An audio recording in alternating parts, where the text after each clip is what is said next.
Pues nuevamente, bienvenidos a este video, que es la continuación del video de la histeria, pero desde el lado filosófico. Bueno, esto es muy interesante realmente.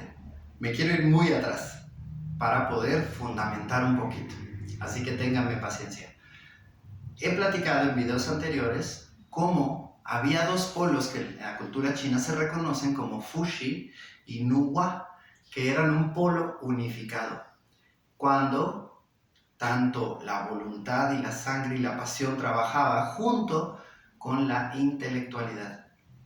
Esto es muy interesante porque seguimos con esta confusión de si la mujer calladita se ve más bonita o si no debe de pensar porque entonces justamente empieza a hablar de más. Pero esto es un sinsentido. Esto es realmente muy machista y tiene mucho que ver con la cultura que por lo menos yo he conocido aquí en México. Y bueno, muchos de los países latinoamericanos que traen el bagaje patriarcal de los intentos invasores y colonialistas. Pero en toda la antigüedad la mujer era la que ostentaba la sabiduría, porque ella podía comunicarse directamente y conectarse con el universo y sabía lo que era correcto. Sabía de manera instintiva y natural cómo guiar la procreación, cómo guiar la agricultura, cómo lidiar los conflictos dentro de un núcleo social. Sabía de manera instintiva qué plantas eran buenas para qué. Muchas veces hoy en día nos sorprendemos de que la humanidad haya sobrevivido si de verdad el paradigma de que éramos changos, que no sabíamos nada y que estábamos probando y a prueba y error encontramos que ciertas plantas eran buenas y otras no. Y nos queda la pregunta, ¿cómo le hicimos para sobrevivir tanto envenenamiento? No, es que siempre hubo tradición y no es cuestión de volarnos la cabeza, es cuestión de estudiar tantito y ver cómo todas las culturas tenían esquemas culturales, algunas muy rígidos, pero la mayoría muy sabios, que la mayoría de esos esquemas no sobrevivieron a la evolución histórica del hombre, lo cual llama mucho la atención. Justamente cuando los colonialistas llegan a lugares como fue México, como fue Latinoamérica, pues encontraron sabiduría que no sabían cómo digerir. Estaba tan divergente a las maneras de concepción europeas y que simplemente no podían colindar y prefirieron destruir códices, destruir a la gente de sabiduría. Pero es que esta es una vieja historia. Es una historia de cómo, como lo decía en la saga de videos anteriores sobre la mente satánica fue y destruyó la sabiduría. Pero es que esto no es cuestión de satanizar a nadie. Y además me gustaría platicar un tema muy interesante. Si la mente de alguna manera se opone a la vida es luz. Bueno, en el esoterismo, la luz es Lucifer y la oscuridad es Satanás. Pero todo tiene su lugar. Y además, algo que hay que distinguir muy bien es que, lo he comentado en videos anteriores, como en el esoterismo se considera que el cerebro es la luna. Bueno, es el intelecto. Y hoy en día lo necesitamos, aunque corramos el riesgo de que se vuelva satánico. Bueno, me parece que Aristóteles es el que decía que educar la mente y no educar el corazón no era educación en absoluto.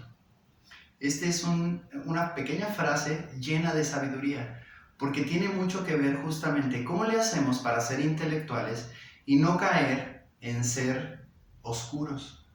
Bueno, la mente es la luna y en todas las culturas realmente la luna era una gran benefactora. ¿Cómo podemos decir que es maligna? No, no es maligna, pero justamente el yin y el yang tiene mucho que ver con la luna, porque a veces está llena, a veces está vacía de luz. Y justamente es curioso, por ejemplo, que los ritos religiosos de los judíos se hacían en la luna negra, en la luna nueva, porque la luna nueva está vacía de sabiduría, está vacía de luz. Y ahí es cuando es importante recordar la luz, porque si no, pierdes o tienes la posibilidad de generar un intelecto frío, un intelecto sin corazón, un intelecto sin luz. Muy interesante este tema. Pues precisamente, los intelectos fríos son los que han venido colonizando el mundo porque al no tener compasión tienen mucha potencia, pero muchas veces cuando uno tiene corazón, uno tiene pasión, que van de la mano. En realidad, en lo que decimos corazón o emoción, es el sentimiento de la pasión interpretado por el polo del sentir. Como bien dice la psicología, en realidad tenemos el consciente, el subconsciente y en la víscera el inconsciente. El inconsciente es tan vasto como el universo porque Él nos creó. Y en el inconsciente puede habitar todo lo que existe, pero la brújula y lo que decanta esa información es la emoción. Por eso el sentir es muy valioso. Y por eso ser prácticos y ser frívolos en nuestro intelecto solo puede seguir destruyéndonos.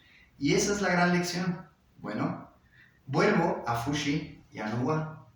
Justamente, Fuxi y Nuwa, cuando trabajan juntos, de alguna manera se acompasan y se enseñan mutuamente. Y de alguna manera eso hace que todo funcione.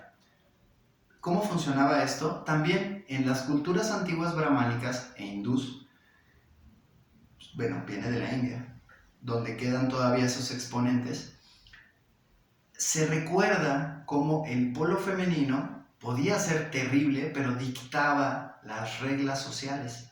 Y cómo en el Tantra el hombre aspiraba a absorber esa sabiduría que la mujer tenía de manera instintiva. Porque la manera de pensar de la mujer estaba totalmente controlada por su víscera y por su naturalidad y su conexión con el universo.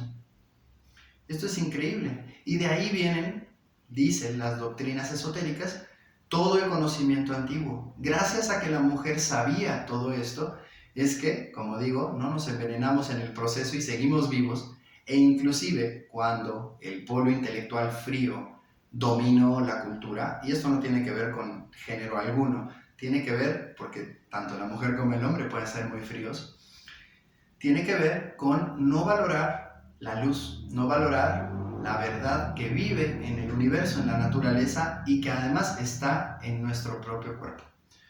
Bueno, cuando esto sucede, entonces hemos venido perdiendo toda esta sabiduría, pero también lo comenté en el video de Fuxi Nuwa, como esto es una bendición, porque de otra manera el hombre no sería libre. O sea que la mujer sabía instintivamente, éramos más animales que humanos porque no racionalizábamos y no hacíamos consciente nada. Y la mujer controlaba las cosas y tenía la doctrina. Pero cuando la perdió, entonces tratamos de recuperar de la tradición, pero siempre con esa pugna entre poder encontrar nuevos caminos y revolucionar a la naturaleza, pero también a veces más de la mano de la naturaleza y a veces totalmente separados de ella. Y aunque esto es una tragedia, aparentemente, también esto nos permitió la libertad de no ser animales, de no instintivamente seguir todos los ciclos y, como también lo he comentado en videos anteriores, ya quedará en la conciencia de cada ser humano si quiere ser cósmico o anticósmico. Esto será para la posteridad, porque ni siquiera sabemos qué es ser cósmico todavía. Y forzarnos a ser cósmicos cuando no estamos listos tampoco es viable, aunque nos ahorramos problemas de salud. Pero, ¿qué es más importante? ¿El camino de desenvolvimiento de la conciencia y la personalidad o obedecer al cosmos? Pues yo diría que justamente desde que la mujer perdió su conexión con el universo, también el hombre lo perdió, pero la mujer es la que ostentaba esa luz.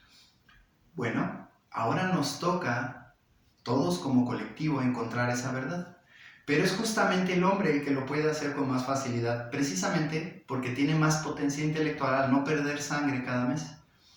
Y, sin embargo, esto no quita que la mujer también lo puede hacer si no se pelea con su intelecto ni con su víscera, porque también eso le da flexibilidad a la mujer.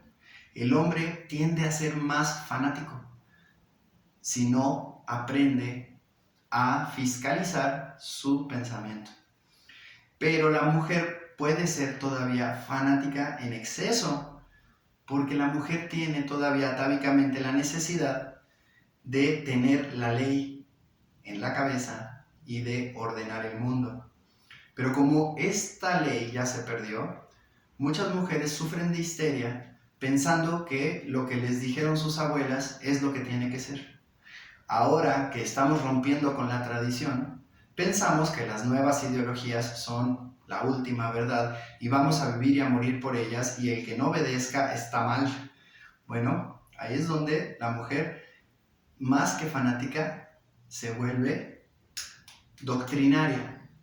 Entonces, ambos géneros sufrimos de maneras distintas por igual, pero es importante hacer estas reflexiones y ver cómo la luz directa, como dicen los cabalistas, nos destruiría, porque cómo podemos llegar ahorita al mundo a decirle a la gente: estás mal, duérmete a tal hora, ya llega la primavera, vamos a hacer el rito de el verano. Si no está listo, si no lo entiende, si no está fluyendo con esa conexión, nada más lo vamos a violentar. Pues la luz indirecta es la que más valora la cábala, que viene de la mística judía. Bueno, el taoísmo es igual. Por eso el yin-yang no aspira a pura luz. También tenemos que valorar la oscuridad, porque sin la oscuridad no valoramos la luz. No la vemos. El que vive en la luz no se entera de la oscuridad. Bueno, en realidad ese es esotéricamente el significado de comer del árbol del bien y del mal. Supimos que podíamos transgredir la naturaleza y tampoco era malo, porque la naturaleza nos hizo para transgredirla.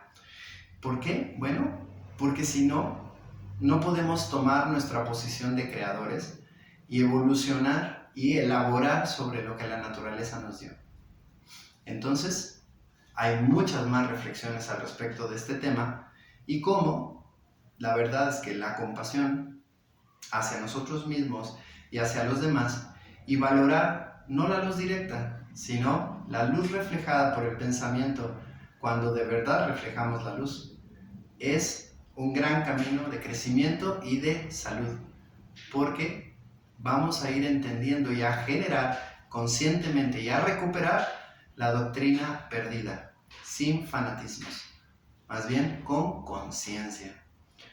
Cuando sea así, se va a acabar la histeria. Mientras tanto, bueno, podemos hacer acupuntura. Así que, como siempre, la invitación a hacerse acupuntura, porque es una gran ciencia.